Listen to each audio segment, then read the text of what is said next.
Good morning and welcome to this European press conference and good afternoon to those joining us from Europe.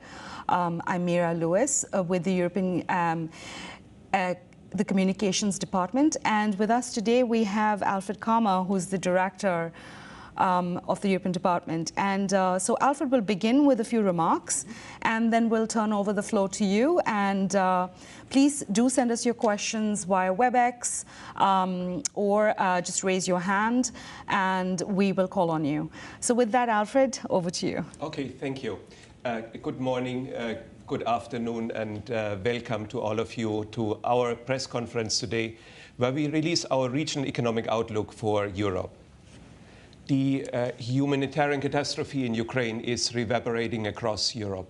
Some 5 million refugees have already fled the fighting in the largest exodus the continent has seen since the Second World War, and millions more are internally displaced. The greatest numbers have flowed across borders to Poland, Romania, Hungary, and Moldova. The war is a serious setback to Europe's strong, yet incomplete recovery from the pandemic. It left private consumption and investment well below pre-coronavirus forecasts, even as fiscal and monetary support underpinned an impressive rebound in employment, almost to the levels last seen before the pandemic. Spiking energy and food prices are now cutting into household consumption and firm profits, while economic uncertainty is poised to restrain investment. The war is a reminder, too, of how Europe must do more to improve energy security, notably by expanding renewable sources and improving efficiency. Reflecting these challenges, our regional economic outlook lowers the growth forecast for Europe. For advanced economy, we cut our growth projection by 1 percentage point to 3% in 2022 from those in the January World Economic Outlook update.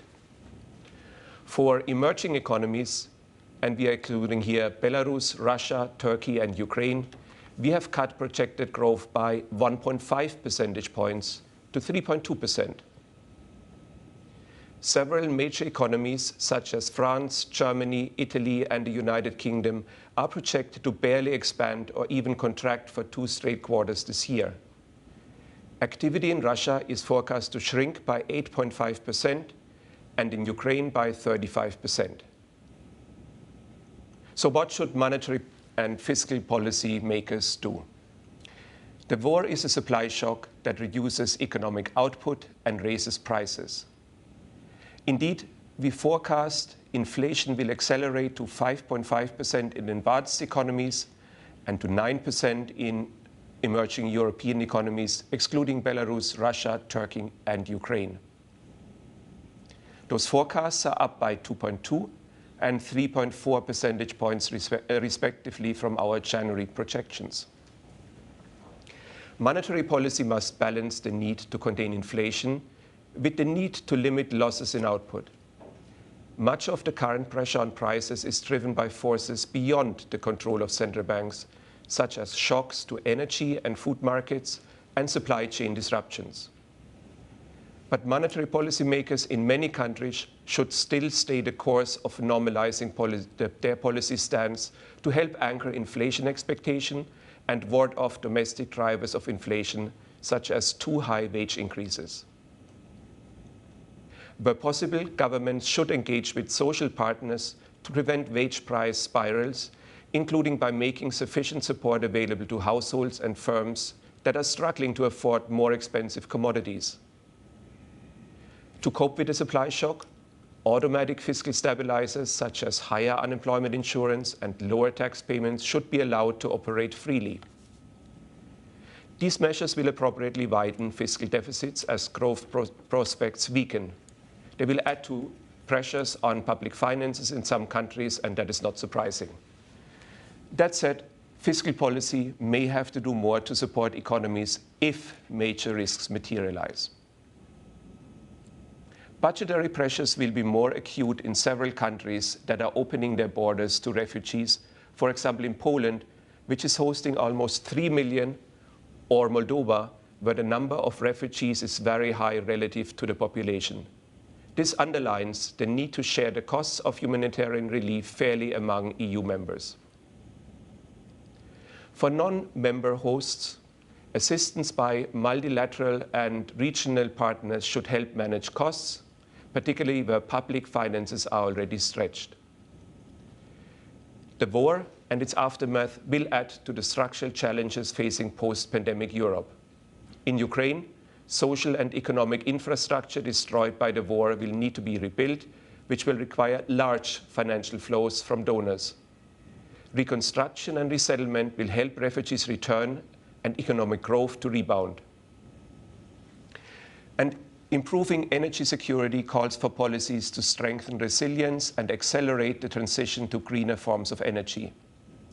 Promoting new growth engines and factor reallocation requires active and passive labor market and education policies to improve labor conditions, lower transition costs, and enhance workforce skills. So these are my opening remarks. Over to you, Mira. Thank you, Alfred. So I see there are a couple of people already joined us on WebEx, and I'm also seeing some questions coming in through the press center. So let's start with Yaroslav Devgopal from Ukrinform. Yaroslav?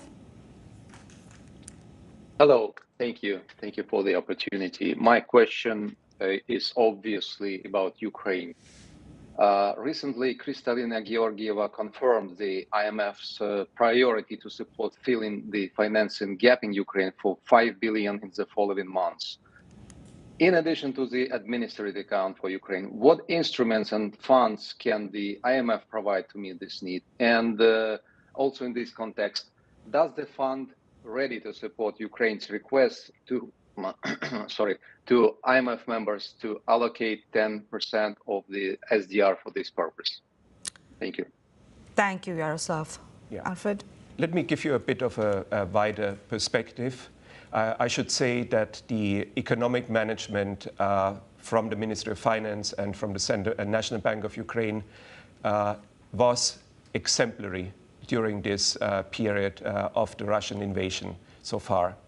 From day one, they put in place emergency measures which protected the exchange rate, which made sure that prices were not going out of control, which prevented capital account outflows.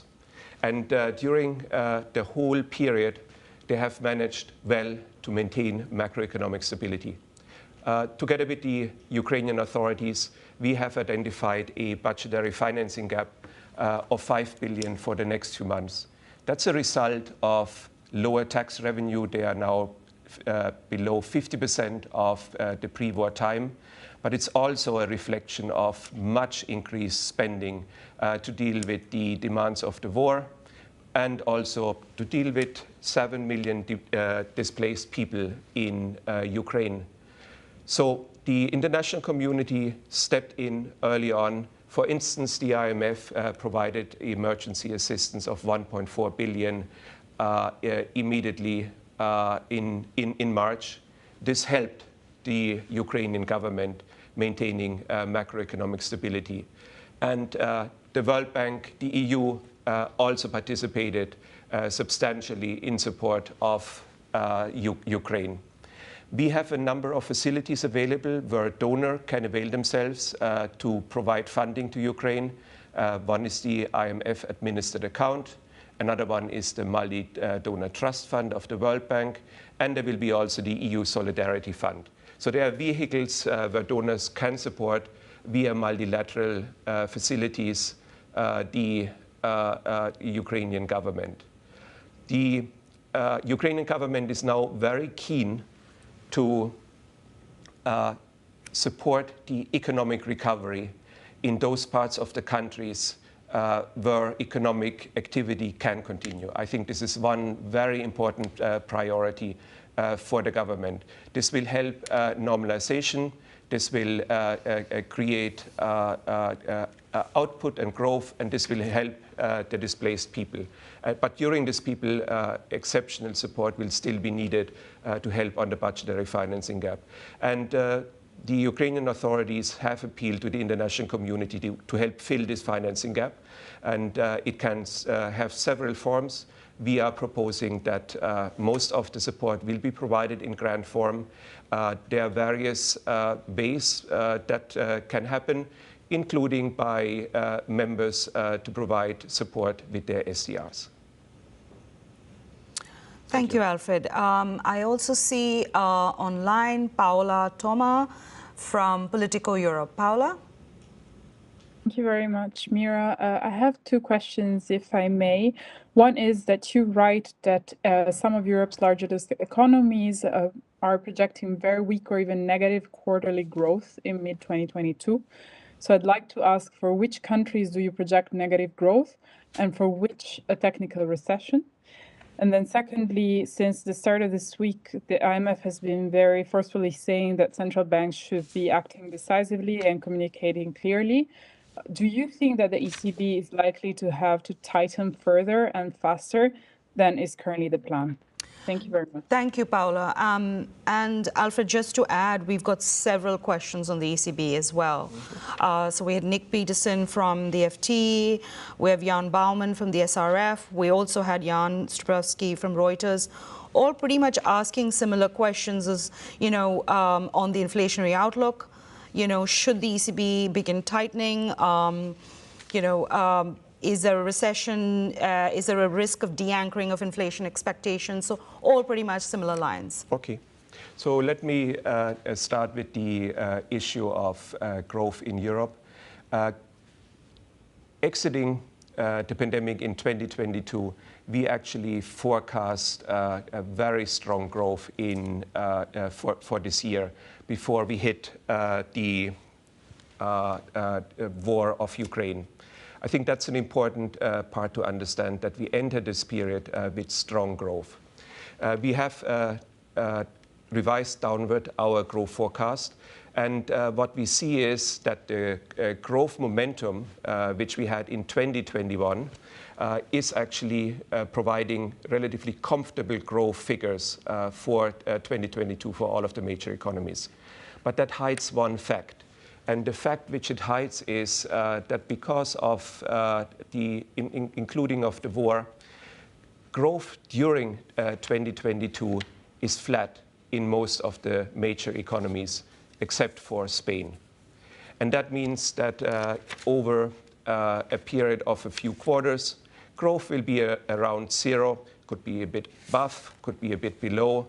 And it shows that there's some weakness in the economy which policymakers need to be aware of. But 2022 is still carried by this strong growth momentum from 2021. Going to your question on the monetary policy part. Our recommendation to the ECB is to stay on the path of normalization and to keep the path, the pace of normalization, which is right now reflected and priced into the market. The war created additional pressures on energy prices. The war amplified further pressures on supply and demand mismatches. And that will make it more important for central banks in general to carefully assess and watch that inflation expectations are not being de-anchored, and that second round effects, increases in wages, are being kept in check so that we are not ending up with a wage price spiral.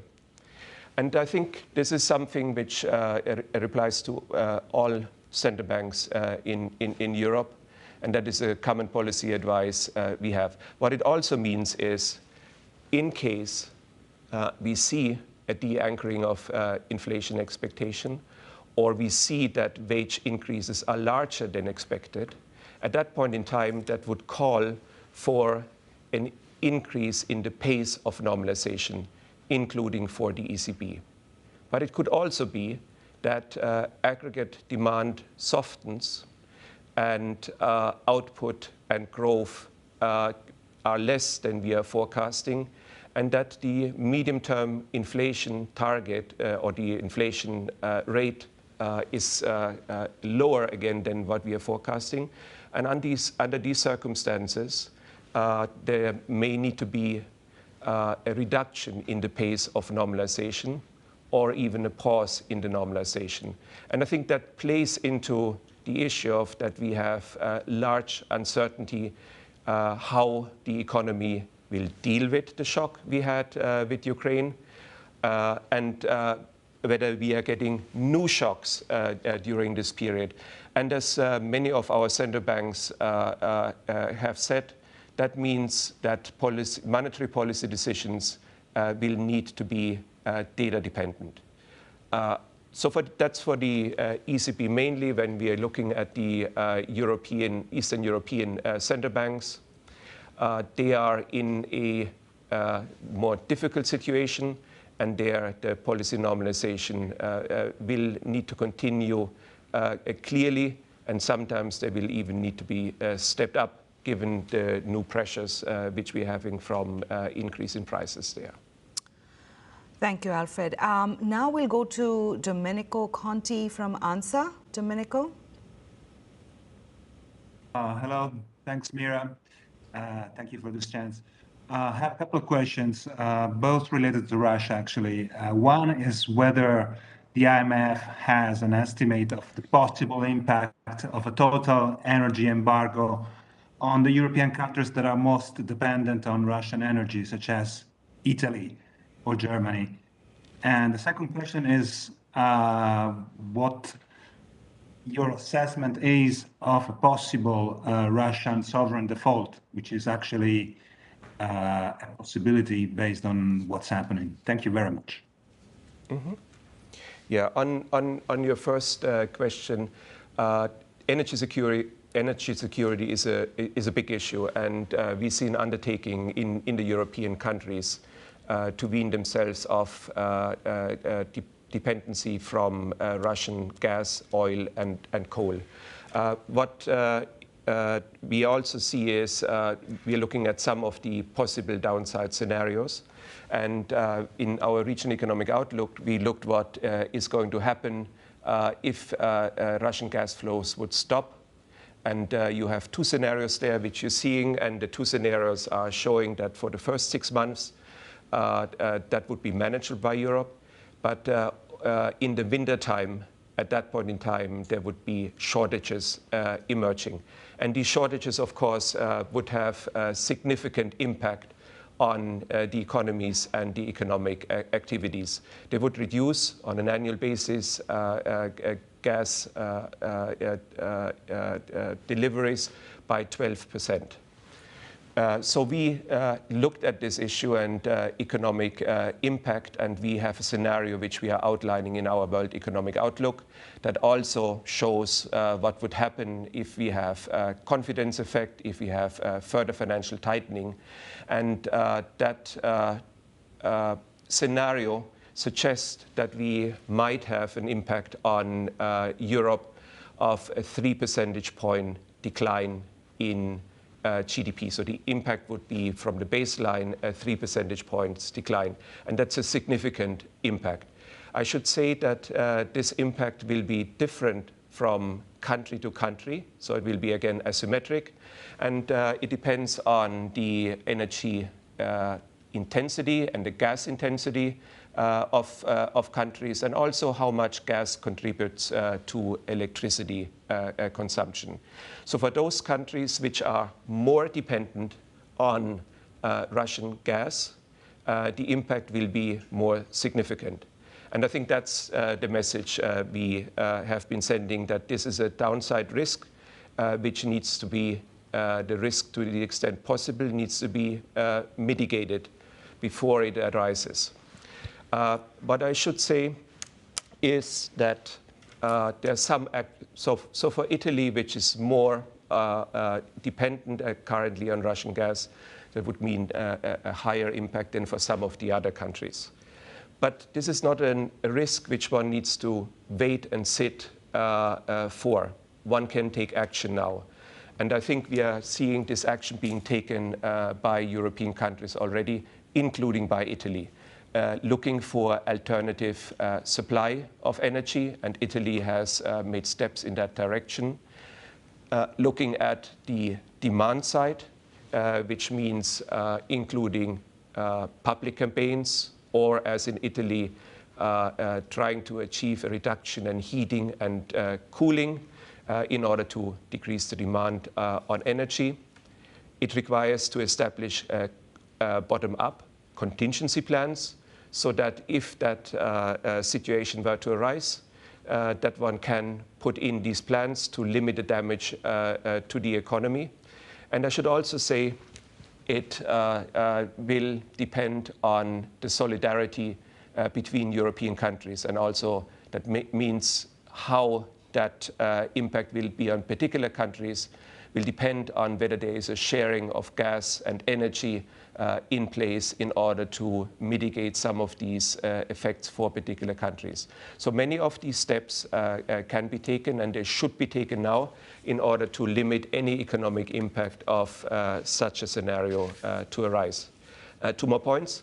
One, there's a lot of uncertainty about these kind of estimates, and it just shows how difficult it is to see how the productive capacity of the economies will be affected.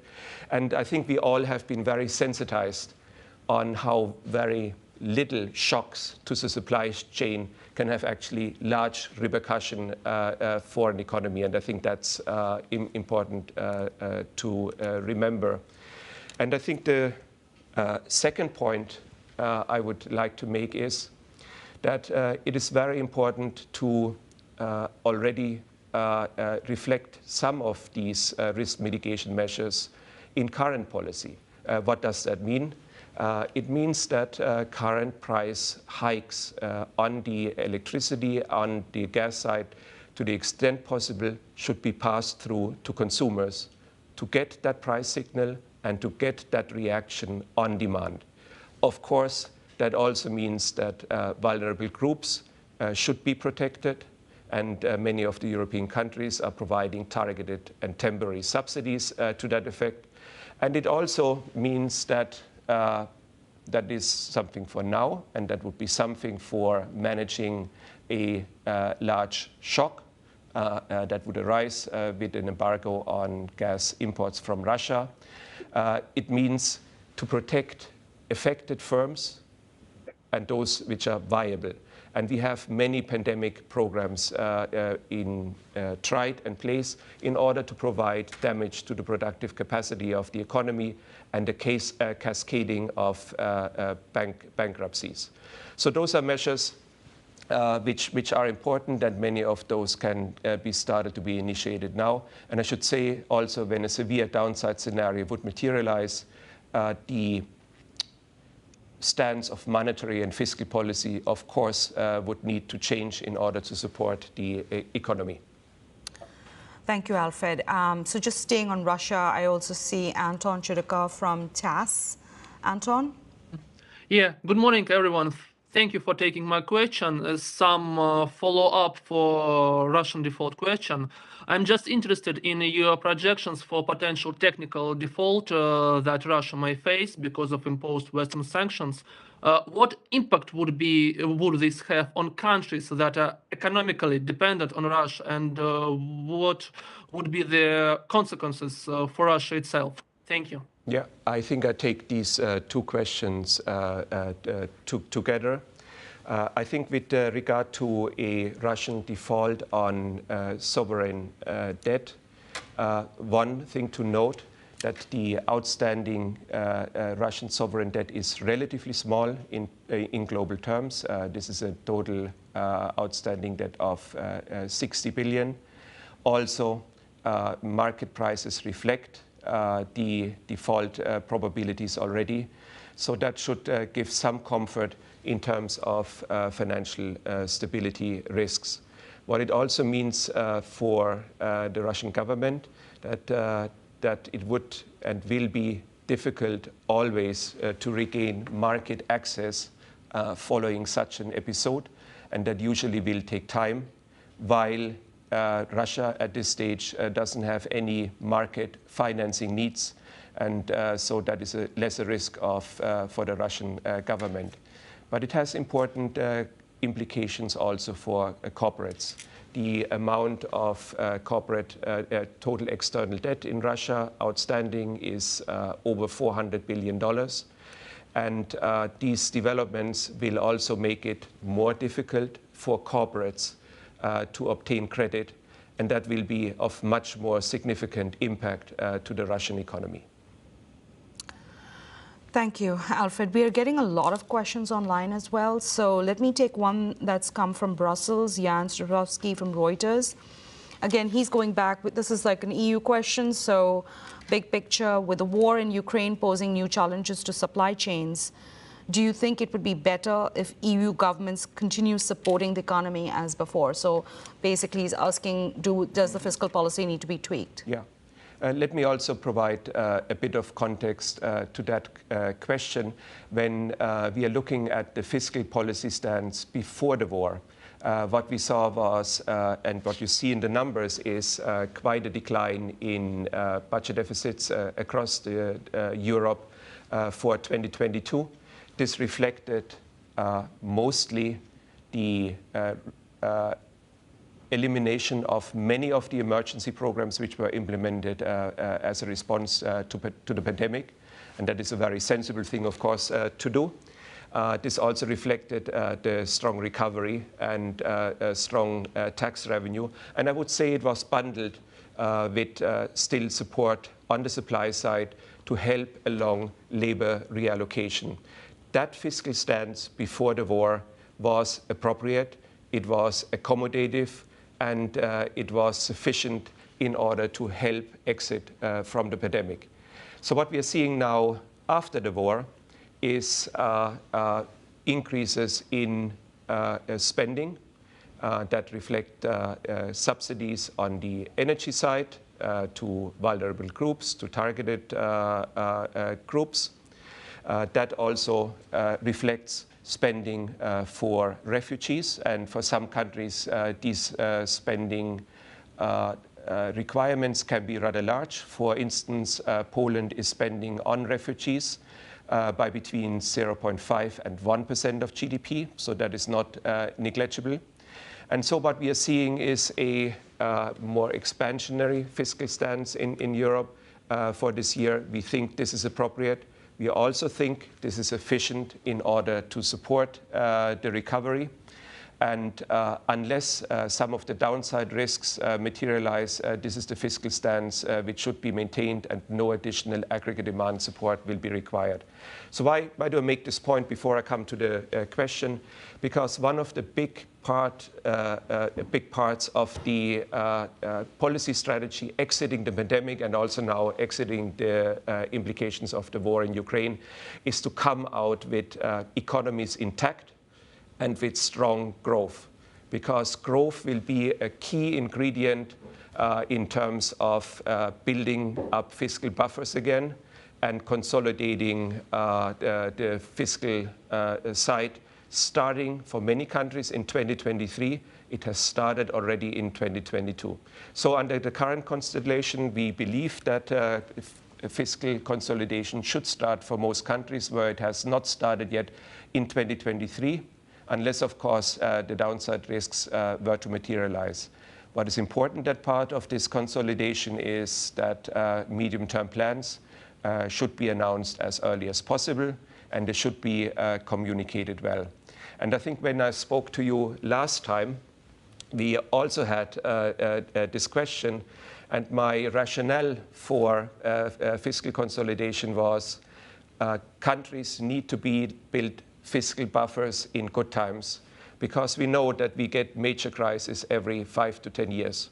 I think I was wrong on the 5 to 10 years. We got another major crisis within half a year. And I think that, again,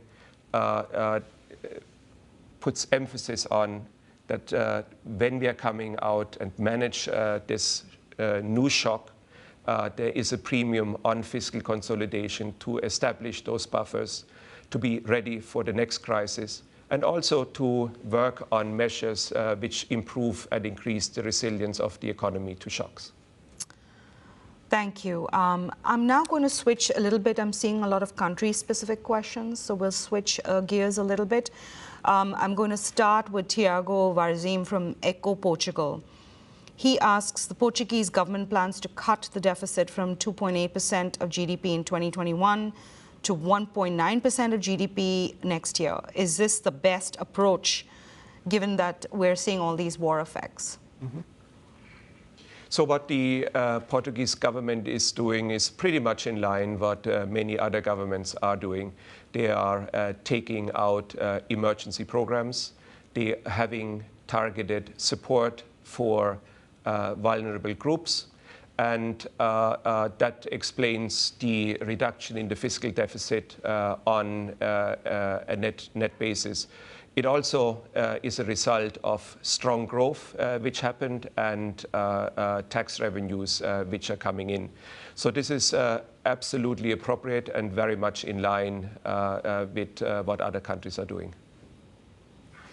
Thank you very much. Now we will turn back to WebEx. I see, still staying on maybe country-specific questions, Sarah Collins from The Independent, Ireland. Thanks, Mira. Hi, yeah, Sarah Collins from the Irish Independent. It is about Ireland. Given Ireland is the fastest growing EU economy, according to your forecast this year, does the government have more fiscal space maybe to do more to aid Ukrainian refugees? And I ask that with the fact in mind that there is quite a serious housing crisis here, and the government has announced that many of the people who pledged help for Ukrainian refugees have started to withdraw it now. Thanks. Sorry, can you repeat the last part? I didn't understand it. Oh, yeah, sorry. It's just to say that many of the people who originally pledged rooms for refugees here and pledged, say, holiday homes are starting to withdraw their pledges because they're just unable to meet them. Thanks. Yeah. So as I said, what we saw all across Europe, there is a lot of solidarity and a lot of actions in order to help refugees and to bring refugees in. And I think the country outstanding in all of this is, with 3 million refugees received, is Poland. And Poland, I think, has followed a similar model as Ireland to provide private housing, private hosting of refugee to deal with the sudden inflows.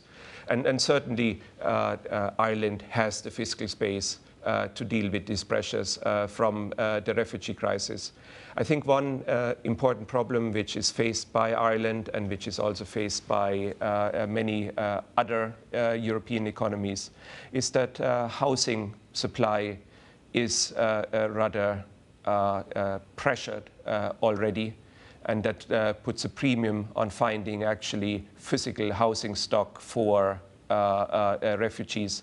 And I think that is a problem in the short term, and I think that is something which needs to be dealt with on a country-by-country basis. What I should also say, it's coming on top of what we are seeing in many European countries, that housing markets are super tight. And we have been advocating for quite some while, including for Ireland, that housing supply needs to be increased, and that is for the own population because of the pressures. And that means rezoning, that means increased building of social housing, but that also means in some countries to take measures on the demand side in order to stop the pressure. So the refugee crisis comes on top of that, but I'm hopeful that this can be managed along those lines. I should also say in this respect that when you are talking to the Ukrainian government, they are making a very strong case of economic recovery in Ukraine to provide the economic conditions not only for helping their displaced people, 7 million in Ukraine right now, but they want to provide these economic conditions in Ukraine for the refugees to return as soon as possible. So I think that strategy will also help and will mitigate over time the pressures on housing generated in European countries. Thank you, Alfred. Now let's turn to the UK. I see Phil Aldrich from Bloomberg. Phil? Yes, hi there. Thanks very much. Just one quick question, and then I've got another perhaps more complicated one. You said that there are countries which see consecutive quarters of recession, and you mentioned Germany, France, and UK. Could you just clarify which countries specifically see 2 negative quarters this year? And UK in specifically, the forecast is for inflation to be very sticky compared with all other G7 nations in 2023. So it's around 5.5% in 2023, and it's below 3% in every other G7 nation. I just wondered what accounts for this, the stickiness of this inflation in the UK. Is it because we're an open economy? Why are we finding it harder to deal with, to bring inflation down compared with, say, Germany, which obviously has a bigger exposure to gas markets? But so those are the main ones. If you could say something about business investment and why your business investment forecasts for the UK are down, that would be great. But the other two more. Yeah. And Alfred, just before we turn to that, we also had a question on Germany, a similar question that came in from Tom Rees from The Telegraph, also in the UK, again asking about, Germany is currently in a recession. Why has Germany been the hardest hit by the current economic headwinds? So he's also touching on that. Good. Thank you. With regard to your first question, all major European economies except for Spain are at around zero growth, some a bit above, some a bit below. And there is a risk that some of them could enter a technical recession, a mild technical recession, I should say, in 2022. But there's so much uncertainty in these numbers. When you look at quarterly developments, they are very volatile. Even when you look at annual projections, the numbers and the changes are very stark. So to predict a recession in a particular country, I would say that these countries are at risk of a recession, but under the baseline, these would be mild recession happening there. Why is Germany more affected than some of the other countries? Germany was still dealing with supply chain problems going into the Ukraine war. And Germany supply chain problems also have been amplified by the war in Ukraine. And I think that's one explanation for what is happening now. And in particular, the automobile sector has been affected quite significantly last year because of supply chain issues. With regard to your second question on the UK inflation, we expect that the 12-month end period inflation rate will register at about 7.5% at end 2022 as energy shocks, supply chain disruptions, and demand-supply imbalances, including in the labor market, continue to bite. We On the disinflation, we expect that it is going to take place only gradually, with the 12-month rate declining to 3.5% by the end of 2023, which would produce an average inflation rate of 5.4% in our forecast for 2023. So this gradual decline would reflect second-round effects with tight labor markets leading to some wage catch-up and from seeking to preserve profit margin. When you're looking at the UK and when you're looking at the inflation side, you see actually that this is a very difficult situation for policymakers to deal with. And there's no easy way for policymakers to navigate this complexity. What they are facing is they have the energy price shocks and the magnitude of the energy price increases from the euro area to deal with. And at the same time, they are dealing with what we see in the US, the tight labor market, the demand pressures, and the wage and the pressures to increase wages.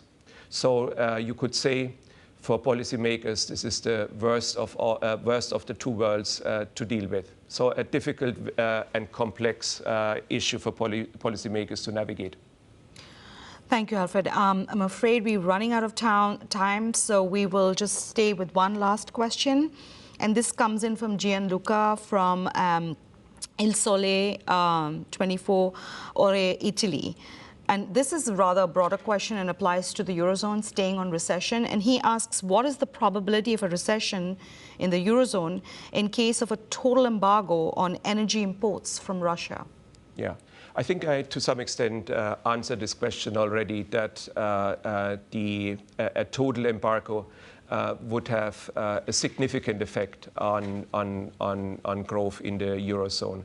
And we estimated in our VO scenario analysis that such a shock with confidence effect could reduce GDP by 3 percentage points. When you're looking at estimates of this shock, it could be larger. Some estimates are that such a shock could be smaller, but it's going to be significant. With regard to the impact, it will be heterogeneous and asymmetric, and the impact will be very different from country to country, depending on the gas intensity and also the intensity of the gas-electricity link.